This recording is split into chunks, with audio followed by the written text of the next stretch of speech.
from America's heartland, this is GJRB, Clinton, Iowa. The following is a GJRB podcast presentation. Now, GJRB presents The Last 7 Days. In this time of lawlessness and utter chaos, there's a program that puts it all into perspective. This is the program where men and women gather to discuss current events and how it lines up with Bible prophecy. And now, The Last 7 Days. All right.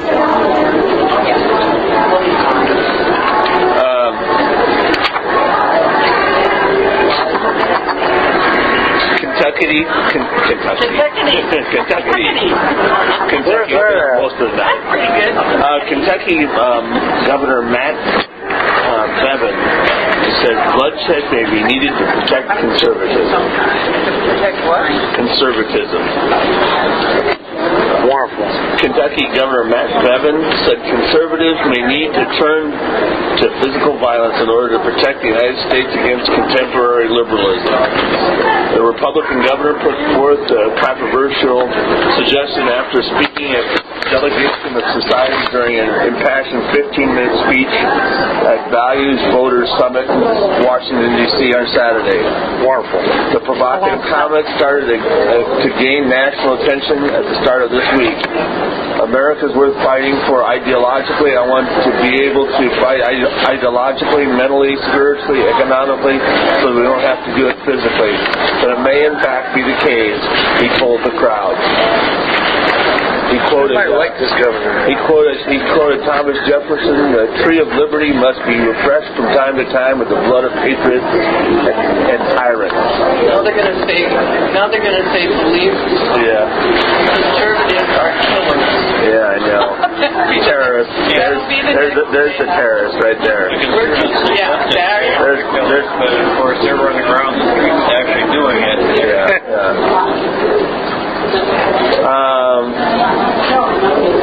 Public school tells second graders Allah loves cleanliness. School in New Jersey, a little girl came home from second grade at the Cecil S. Collins School, and the Asbury Park Press reported that the second grader came home with a health and hygiene worksheet that included references to hijabs and blobs, clothing worn by religious Muslims. The worksheet also included a reference. I didn't love that comment. Yeah. Feel free to hit. The worksheet also includes a reference to the Quran. Allah loves those who make themselves clean and pure. Of course, then everybody was up in arms. They have to be clean and pure for a fake God. Yeah. Who said it was that? It was a teacher.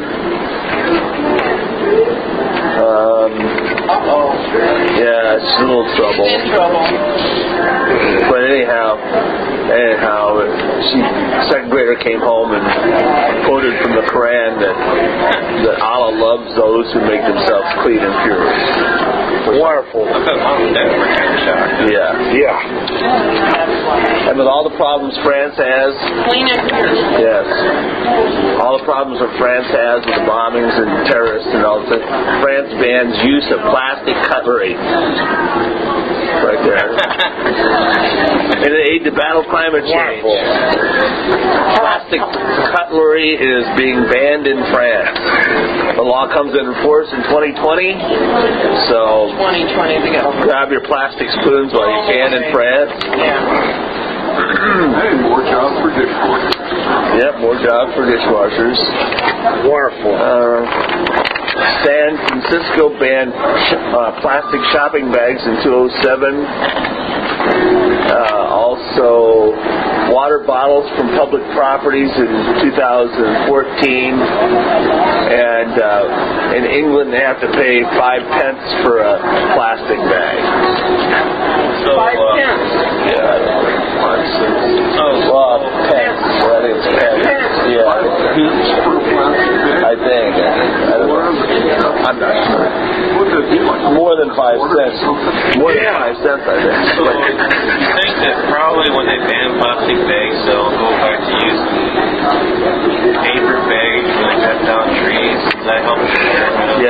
Oh, yeah. All right, you did. You remember those paperbacks, don't you? You see about the Brady Bunch.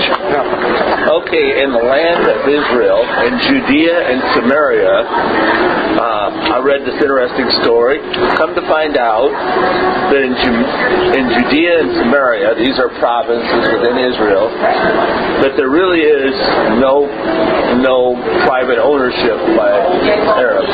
Okay, in 1950, King Hussein of Jordan decided to annex Judea and Samaria to Jordan. So just arbitrarily, he annexed. This is 2 years after Israel's in existence. He annexed Judea and Samaria, and then the only nation in the world that recognized it was Great Britain. None of the Arab states recognized it. But he took both Judea and Samaria, and he divided out the land and gave it to people. It's just like if we took, the Ontario province and said, hey, that's part of the United States now, and we're going to give it to somebody. So everybody that got land there from the Jordanian government got it illegally. Yeah, it's not their land. It's not their land. There's like some other country gave away the land. So they annexed those two provinces in Israel in 1950, and then he gave it to people. He gave it to families. Sight unseen, he just parceled off the land and just gave it to people. Probably as long as they were Muslim, right? Now, if there was already people there, this article says that about 90% of the land in Samaria and Judea provinces, 90% was not privately owned. And then the other 10% was privately owned by Arab Muslims that lived there already. And it says that Jewish people tried to buy it. The remaining 10%, and it said that if Arabs sold their land, they'd be killed. There was a kind of a little saying that if you sell your land to the Jewish people, you end up at the bottom of a well, which is what apparently happened to some people that sold their land. So a very little part of the ownership of a couple of provinces in Israel is illegally owned. Jordan just gave it to people, and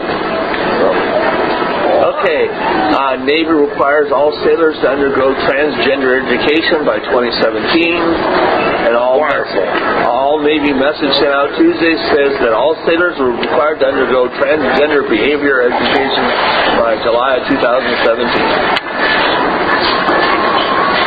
The training will emphasize policies and expectations on personal behavior. In the Navy. In the library. So, 17? It's, what does it say? That you have a chance about have a choice of what you read. So they have all these titles. Keep in mind, in the Navy was done by the village people who were considered some gay. So. And one were two boys kissing in a they just had pictures of these. I don't know if they have those books.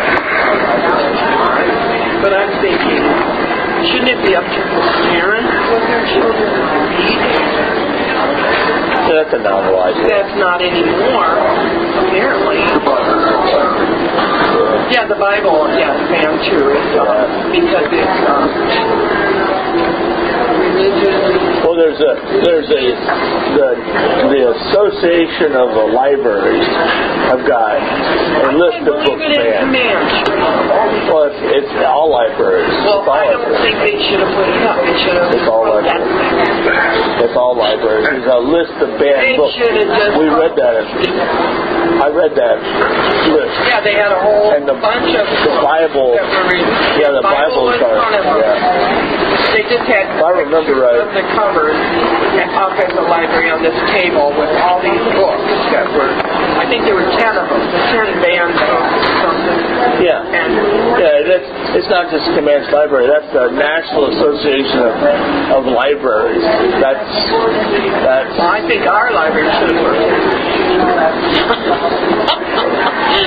But I think if I saw the list right, I think the Bible was like 5 or 6 or something like that. 6. I was going to say. Imagine that. I was going to say 6. Yeah, it's from the National Association of Libraries. Yeah, I've seen that before. I've never seen it before. Yeah. They should ban the Quran. Yeah. They have it right now. And the Quran. Right there where kids can see it. And the Bible being one of them. Right. So kids can see it. Yeah, I saw that list maybe a year or two ago. I read it here. I think it was, well, it might have been 2 years. Maybe it was at our home, or I don't know. It's been a while ago, but I almost didn't want to go back to the library. Yeah, they're getting that from the National Association. And I like my library. That's true. Yeah. European leaders discuss plans for a European army, a one army.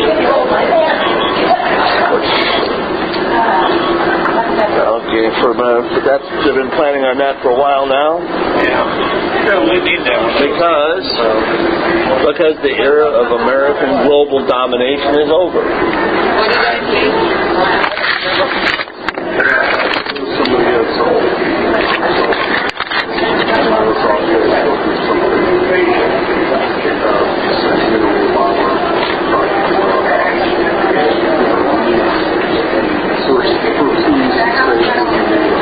Yeah, I have an article on that. And the reason why they need a one European army is because the end of American global domination is over. And there is China and Russia, the two leaders, having a drink, celebrating. And this is true. Because this guy is going to be involved in the first major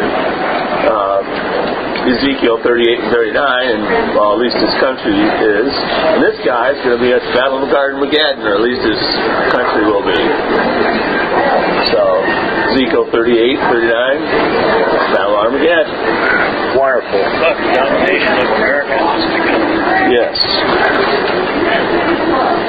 That is true too. There was something that we talked about. Some new TV show that one of the kids was Oh yeah. The Modern Family. Modern Family, yeah. This season. Yeah, I know. I don't watch that show because I think it's stupid. Yeah, I saw it. I didn't watch the show, but I saw this. Yeah. Actually, I don't watch any new shows at all. Two guys. Now it's a transgender child. Yeah, two guys. I think they got 2 kids. I watch nothing but old shows. That's all I watch. In 1970, archaeologists were at En-Gedi, Jewish community near the Dead Sea, and they found a lump of burnt scroll. It was in a synagogue that burnt down about 2,000 years ago. I would guess probably about 70 AD around there. But anyhow, when the Romans were coming through there. But anyhow, it's about 2,000 years old, and it was just a lump of black material. Wow. It was rolled up. It caught on fire. It'd been in a box, so it wasn't completely burnt up. But because of the heat touched it, it fell apart. Yeah. So they had it in a museum. It was just a big old black lump, which was a scroll. And now they came up with technology to be able to read what's on those pages, even when it's burnt. Wow! They could read what's on the pages. And it turned out to be, they just discovered it. They just applied the technology, and they just discovered that it's a book of Leviticus. This is what I want to read here. It's 2,000 years old. The text discovered at the Chart En-Gedai scroll is 100% identical to the version of the book of Leviticus that has been in use for centuries, said Dead Sea Scroll scholar Emmanuel Taub from the Hebrew University of Jerusalem, the person who participated in the study. This is quite amazing for us. He said in 2,000 years the text has not changed. Yeah. Identical, 100% identical. Did you hear it? Were you the one who was about the Vatican? There's a room that only certain people have. And in this room are all the things that they stole from Right. There are scrolls, there are things underneath the Vatican that nobody can look at. Only certain people have a key to this door. Well, under the Vatican. Like for instance, the menorah that was in the temple when it burned down in 70 AD is in that room, and they've already yes. No, I didn't. Probably. But anyhow, it's been a long time since I talked about it. It's been a long time since I talked about it. But the Pope has been talking about giving the menorah back to the Jewish people, and the reason why they know that they have it is because it's on the sculpture. There's on the arch of the arch celebrating the victory of Israel. It has a Roman procession where they have a triumphant march. Well, they have on the archway of one of the arches in Rome is them carrying the menorah and other items from the temple. They have all kinds of stuff that they stole. They put it all down. Stole, liberated, Stole it. Yeah. They definitely stole it. Yeah. Just tell you. Yeah. They do. They have all kinds of stuff down there that nobody has ever seen. Well, A lot of paper. We'll just throw this out there then. Information. Yeah. Did you hear about it? Yeah, I thought that. Last week, maybe I made it.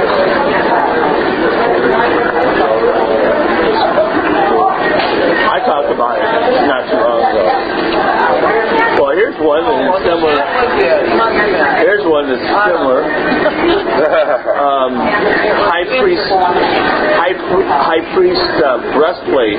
They found one of the stones for the high priest breastplate. Wow.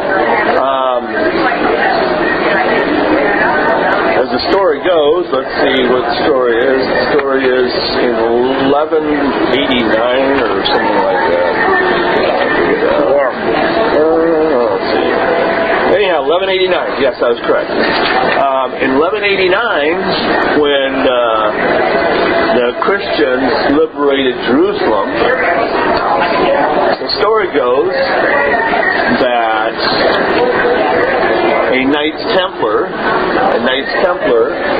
was given a stone from the high priest in gratitude for freeing Jerusalem, and this is 1189, and it stayed in the family till 1889. Fascinating. And then it actually kind of stayed in the family, but not under the same name.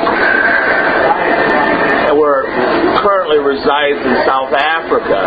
They've been looking at this for a while now. They first started looking at this stone, I don't know,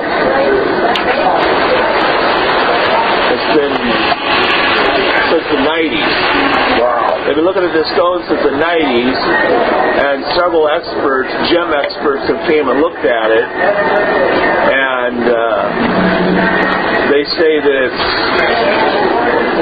it was produced approximately according to these people, this person, 7th century BC. 7th century BC. And what's interesting about the stone is it has Jewish letters in the middle of it. Yeah, etched inside it. Etched inside of it. Fascinating. With also etched inside of it. Yeah, and they didn't have the technology to do that back then. First of all, the gem is cut. The gem cut is not even close. I mean, it's a modern day gem cut. Wow. It's a modern day gem cut, but also there's an inscription inside the stone, and somebody thinks that this could be the stone that represented Benjamin, because there's a wolf in it. And Genesis 49:27 says, Benjamin is a wolf that raveneth. In the morning he devoureth the prey, and at evening he divideth the spoil. So, anyhow, this guy, I mean, like I said, I'm not too excited about the temple being built, but anyhow, they just get more and more stuff like this, So, supposedly this was passed on from a Knight Templar, which have a storied past, and stayed in the family for exactly 900 years. Wow.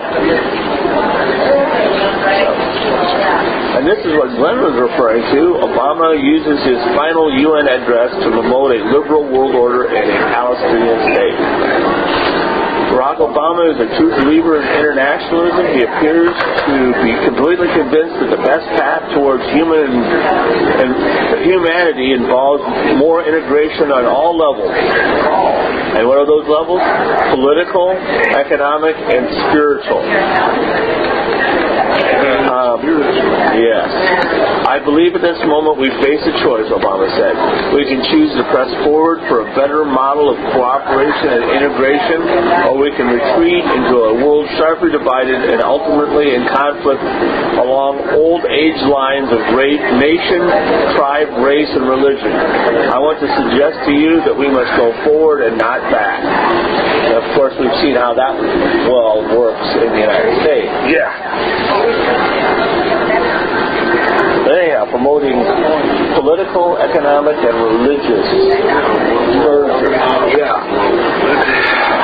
We're going to get this all together. One world economy. It'll be peace and safety for everyone. Oh, yes. It'll just be one happy family. By the way, he's not going to get that job. How come he's not going to get that job?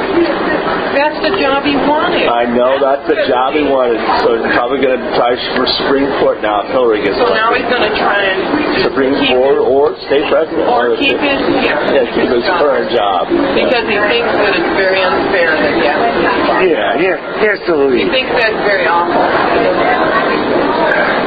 It was fair for, like, George Bush.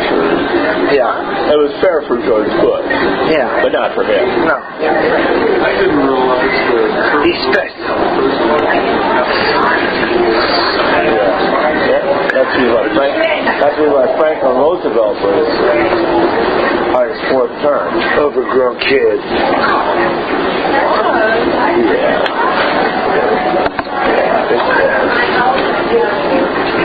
Anyhow. Yeah, something like that. Anyhow. Wonderful. 100-year solar storm could fly our power grids these are the places most at risk. Now, what I discovered is that when there's solar flares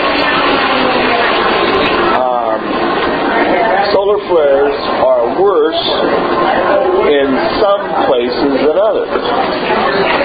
And of course, it's bad if you have a lot of electrical lines. Okay, if you're a state, say in the United States, or a state that runs a lot of electrical lines. However, the ground has a factor to it too. If the ground conducts electricity, like if you're an iron ore state, I would guess, it conducts the electricity better when it hits the ground. When the solar flares hit the ground, it conducts better. So, and it's not a complete map, because basically they said they ran out of money before they get the study done. Oh, of course. Yeah. But the state in which they got about half the United States done. Most of the northern half. And the state that they said would suffer the worst from the solar flare is Minnesota. And because of the transmission lines that go through it. But Minnesota would be the state that would get hit the hardest, according to the study. The most at risk for a solar flare is Minnesota. Because when the dark red dots are worse. Yeah, the dark red dots are worse. And that's a black. I was in there, yes. The red bad? It has some, yes. Matter of fact, right where the nose, right where we're at. By the way. Right where we're at, huh? Well, why not? Well, George Maury on the radio, he's trying to find a plan to insulate our grid. That's what he wants to do. Yeah. That's the other thing.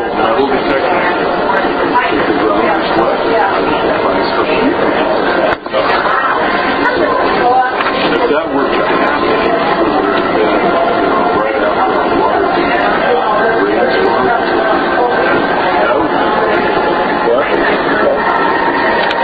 and speaking about solar flares, I was looking at spaceweather.com and found out that cosmic rays are linked with heart attacks and heart attack death.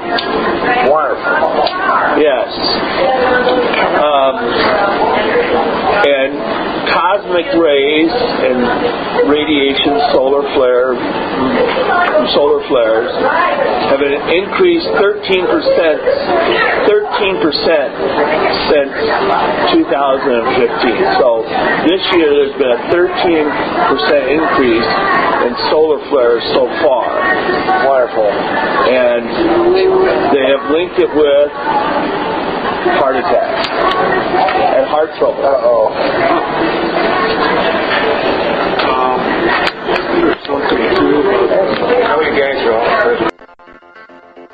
The last 7 days. We'll be right back. It was the year World War II ended, and the troops came home, and the music was fabulous, with big hits from Perry Como, Judy Garland, and the Andrews Sisters. The year was 1945. Listen to the year in music on the next Swing Time. I'm Gary Rustin, and I'll be featuring the biggest hits from that year, along with trivial information about the prices of items such as groceries, the news events, the culture of 1945 on the next Swing Time.